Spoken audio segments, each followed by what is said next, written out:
what passes for current conventional wisdom today. I'm what a lot of people would refer to as a right-wing wacko nutjob birther. But you know what? I can live with it. As a matter of fact, I can wear that badge with honor because as it turns out, the things that I believe that make me a right-wing wacko nutjob birther are the same things that our founding fathers believed. I'm talking about guys like George Washington, John Jay, Ben Franklin, John Adams, Thomas Jefferson, and the rest of the crowd that they pal around with. Because as it turns out, there's a single sentence in the Constitution that lists all the requirements for the office of the presidency. And it reads something like this: no person, except a natural born citizen, shall be eligible to the office of the president. Neither, I've written it down here, make sure I get it right. Neither shall any person be eligible to that office who shall not have attained the age of 35 years and been 14 years a resident within the United States. Pretty basic stuff. It's good old-fashioned U.S. English. There's really only one place where there's any room where it can be misconstrued or misunderstood, that being the term natural-born citizen. Now the experts, the constitutional scholars, those people, they seem to think that the founders defined the term as a child born on U.S. soil of two U.S. citizen parents. And you can confirm this real easy. Just go to Google and punch in, natural born citizen, Constitution, founding fathers, and you get reference after reference after reference that will lead you to a treatise written by a Frenchman by the name of Émeric de Vital, who wrote, the treatise is called The Law of Nations. And in that book, Vital defined natural-born citizens as all persons born in a country to parents who are its citizens. And obviously the founders adopted that as it would apply to the United States as a child born on U.S. soil of two U.S. citizen parents. And we know that the founders used that, well, let's just say we know the founders were intimately aware of Vital's work from all kinds of sources. There were two that stuck in my mind. One was it seems that 221 years or so after Washington's death, somebody found that he still had some outstanding library books, one of which was The Law of Nations.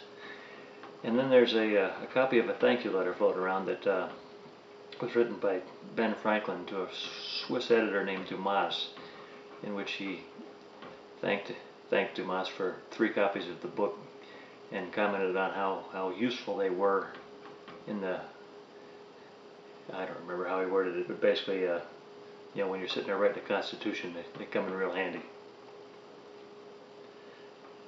So let's take a look at that single sentence. Only this time, rather than use the term natural-born citizen because it's in dispute, let's actually plug in the definition that we believe that the founders used. So now the sentence would read something like, no person except a child born on U.S. soil of two U.S. citizen parents shall be eligible to the office of president. Neither shall any person be eligible to that office who shall not have attained the age of 35 years and been 14 years as resident within the United States. At first glance you think, hey, that sounds like it might work. But you don't have to sit there and think about it too long before you realize that, hey, oops, there's a problem, a big problem. Because, right up until the adoption of the Constitution, there were no United States. There were 13 independent states. And because there were no United States, there could be no United States citizens. And because there were no United States citizens, there could not be any children born to them. Therefore, there couldn't be any natural-born citizens. Well, as it turns out, it didn't take the founders long to figure that out either. So you know what they did? they put an exception right there in that sentence, which I omitted the first time, just for clarity purposes, if you will.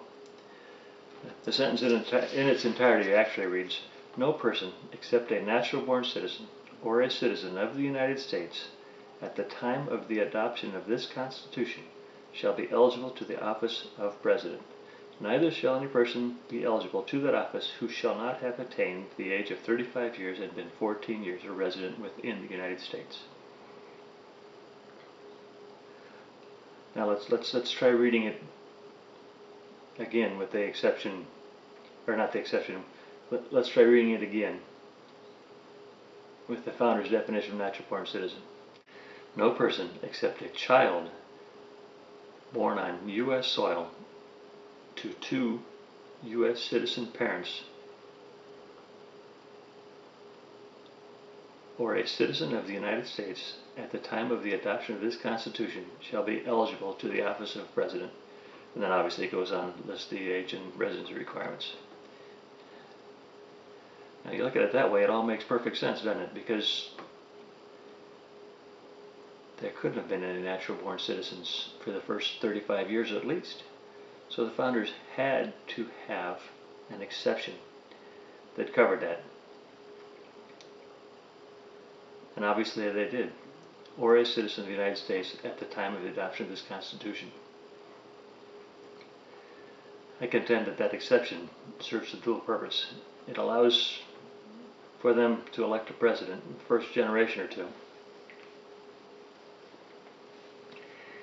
And it also defines, or confirms, if you will, that a natural-born citizen is, as they defined it, a child born on U.S. soil to two U.S. citizen parents. And there's a simple test. All you have to do is ask yourself two questions. First being, what other definition for the term natural-born citizen could there be that would require that exception, worded as it is, to be put in the Constitution? And secondly, why would they put that exception there if natural-born citizen meant anything other than a child born on U.S. soil of two U.S. citizen parents? The simple answer is there isn't. A natural-born citizen is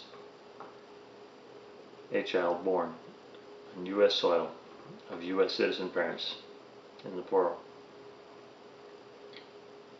So it turns out conventional wisdom is wrong again. Actually, it's wrong twice, because it's not just a right-wing thing. It's a right-wing and a left-wing thing. Turns out there's a couple of names on the short list for vice president, or probably on the list for vice president, who, because of the circumstances of their births, are not eligible for the office either.